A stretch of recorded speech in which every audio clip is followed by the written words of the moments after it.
student thinks economics is just about money, prices, and boring definition. But what if I tell you that economics actually explain how every human decision work, from buying a chocolates to running billion-dollar companies?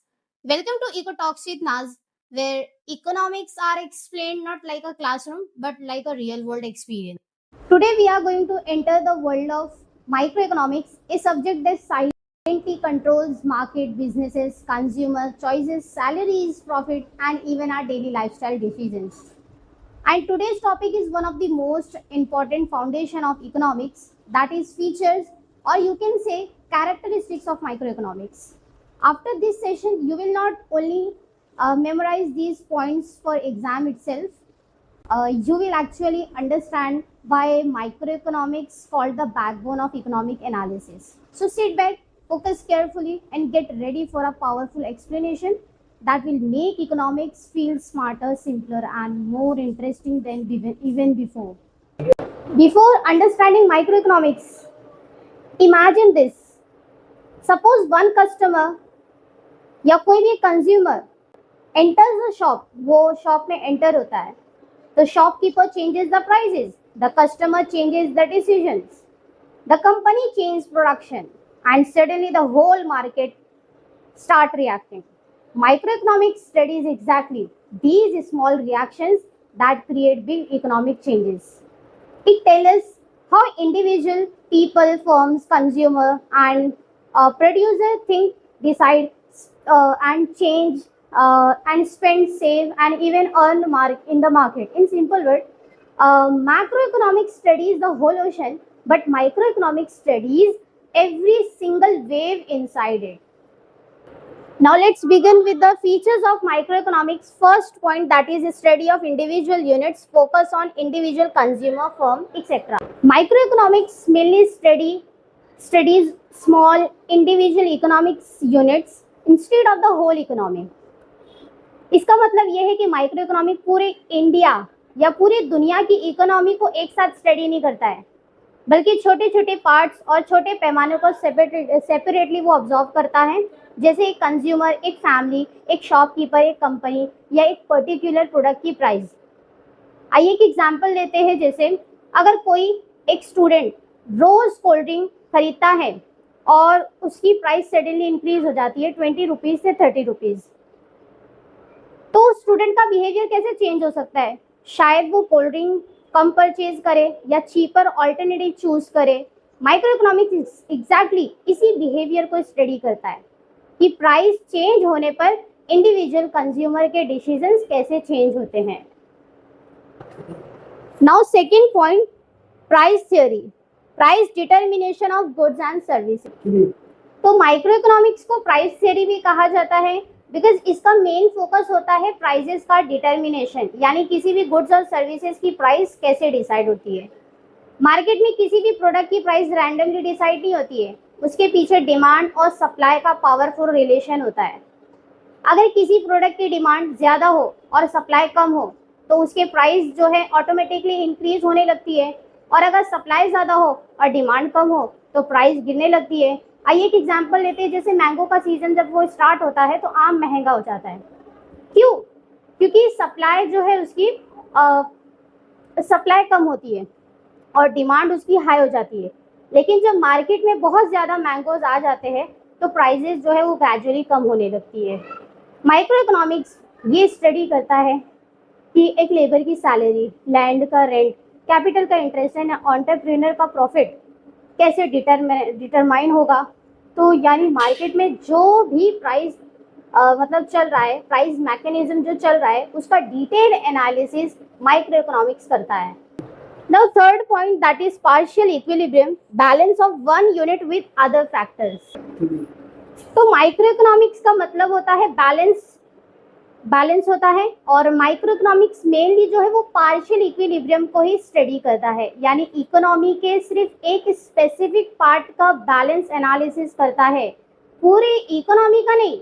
For example suppose petrol की price बढ़ गई तो micro economics analyse करेगा कि इसका effect सिर्फ petrol consumer या petrol industry पर क्या हुआ है. ये पूरी इकोनॉमी एक साथ एनालाइज नहीं करेगा. इसी तरह अगर एक कंपनी का प्रोडक्शन इंक्रीज होता है तो उस कंपनी के प्रॉफिट डिमांड और उसका जो प्राइसिंग है, प्राइसिंग का जो बैलेंस वो कैसे मेंटेन होता है, ये पार्शियल इक्विलिब्रियम का एक पार्ट है, एक उसका हिस्सा है। इस अप्रोच की वजह से इकोनॉमिस्ट को प्रॉब्लम को डीपली समझने में हेल्प मिलती है। Now fourth point, based on certain assumption, other thing remaining constant, that is ceteris paribus।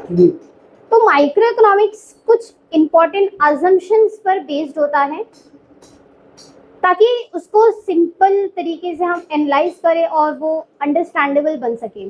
सबसे फेमस अजम्पशंस कौन सा है, दैट इज सेटेरिस पेरिबस। इसका मीनिंग होता है कि अदर थिंग रिमेनिंग कांस्टेंट, यानी बाकी सब चीजें सेम रहेगी। फॉर एग्जांपल, अगर हम स्टडी कर रहे हैं और जो हम स्टडी करते हैं और उसकी प्राइस जो है वो इंक्रीज होने पर उसकी डिमांड जो है वो कम हो जा रही है, तो हम एज्यूम करते हैं कि कस्टमर की इनकम, फैशन, उसका प्रेफरेंसेस, पॉपुलेशंस और वेदर जो है वो सेम रहेगा। अगर सारी चीज़ें एक साथ चेंज होने लगे तो ये इम्पॉसिबल हो जाएगा। इसीलिए जो इकोनॉमिस्ट जो है वो अजम्पशन यूज करते हैं ताकि कॉन्सेप्ट्स को हम क्लियरली समझ सके। इसी तरह micro economics perfect competition, full employment, capitalism, laissez faire policy जैसे अजम्पशंस भी यूज करता है। ये अजम्पशंस रियल वर्ल्ड को सिंप्लीफाई करने का मतलब काम करता है, बल्कि मैप की तरह, और मैप पूरी दुनिया नहीं होता है बल्कि डायरेक्शन समझाने में हमें हेल्प करती है। Slicing method, fifth point, divide whole economy into small units. तो micro economics slicing method use करता है। इसका मतलब है कि पूरी इकोनॉमी को छोटे छोटे पार्ट्स में, छोटे छोटे पैमाने पे उसे डिवाइड करता है और फिर हर पार्ट्स को वो सेपरेटली एनालाइज करता है। जैसे फॉर एग्जांपल, पूरे नेशनल इनकम को, पूरे देश की जो इनकम है उसको स्टडी करने के बजाय माइक्रो इकोनॉमिक्स जो है वो इंडिविजुअल इनकम को ही स्टडी करता है। एग्रीगेट डिमांड को स्टडी करने के बजाय वो इंडिविजुअल डिमांड को एनालाइज करता है। ये मेथड स्टूडेंट्स को कॉन्सेप्ट्स को इजीली अंडरस्टैंड करने में हेल्प करता है, बिकॉज लार्ज इकोनॉमी को डायरेक्टली समझना क्या हो जाता है, बहुत ही डिफिकल्ट होता है। Six point, that is use of marginalism principle, change due to an additional unit. तो माइक्रो इकोनॉमिक्स का एक बहुत ही इंपॉर्टेंट कॉन्सेप्ट है जिसे हमने कहा है मार्जिनल एनालिसिस। मार्जिनल का मतलब होता है additional change. Micro economics analyse करता है कि एक्स्ट्रा यूनिट ऐड करने पे क्या चेंज होता है। जिस एग्जांपल लेते हैं, अगर एक कंपनी वो 100 चॉकलेट्स प्रोड्यूस कर रही है और 101 चॉकलेट्स प्रोड्यूस करती है, तो इसका जो एडिशनल चॉकलेट है, इसकी जो एडिशनल यानी कितना एक्स्ट्रा कॉस्ट उस पर लगा, तो कितना एक्स्ट्रा प्रॉफिट उससे होगा, ये मार्जिनल एनालिसिस बताता है। कंज्यूमर भी इसी प्रिंसिपल को यूज करते हैं। अगर एक पर्सन जो है वो ऑलरेडी 2 पिज्जा खा चुका है, तो तीसरा पिज्जा उसको हैप्पीनेस देगा जितना पहला पिज्जा देता था।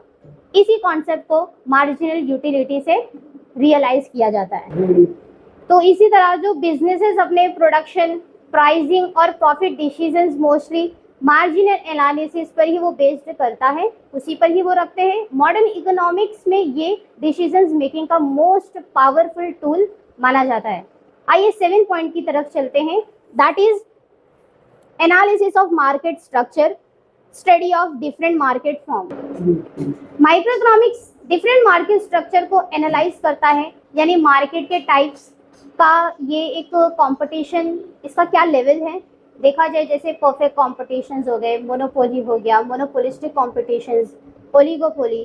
फॉर एग्जांपल, वेजिटेबल्स मार्केट में यूजुअली परफेक्ट कॉम्पिटिशन्स होती है बिकॉज सेलर्स बहुत है, लेकिन रेलवे सर्विसेज या फिर इलेक्ट्रिसिटी डिस्ट्रीब्यूशंस में मोनोपोली देखने को आपको मिलता है बिकॉज एक ही मेजर प्रोवाइडर उसका होता है। तो ये सारे फॉर्म्स ऑफ मार्केट हम बहुत ही डीपली अंडरस्टैंड करेंगे आने वाले लेक्चर्स में। तो इसी तरह माइक्रो इकोनॉमिक्स ये एनालाइज करता है कि डिफरेंट मार्केट स्ट्रक्चर्स में प्राइजेस, प्रॉफिट्स, कॉम्पिटिशन्स और कंज्यूमर का बिहेवियर कैसे चेंज होता है। आज के बिजनेस वर्ल्ड में कंपनीज अपने स्ट्रैटेजी, अपने प्लानिंग को इसी एनालाइज के बेसिस पर ही बनाती है। आइए 8 पॉइंट की तरफ चलते हैं, that is limited scope, study of individual unit only. तो माइक्रो इकोनॉमिक्स का स्कोप जो है वो बहुत ही लिमिटेड होता है, बिकॉज ये सिर्फ इंडिविजुअल यूनिट को ही स्टडी करती है।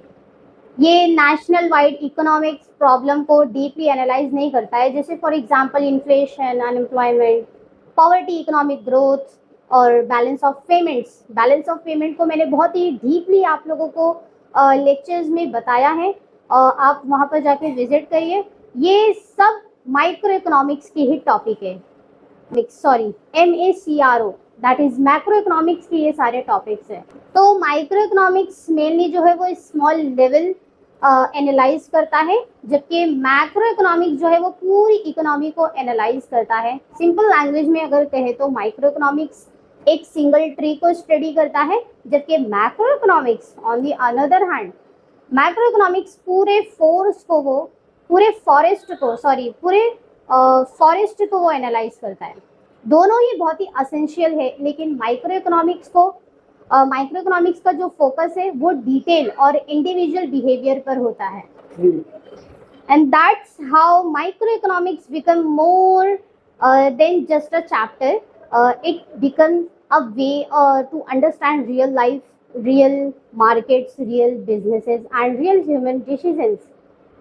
If today's explanation helps you understand economics in a completely new and powerful way, then make sure to support EcoTalks with Naz by liking this video, sharing it with your friends, and subscribing to the channel for more next level explanation of economics.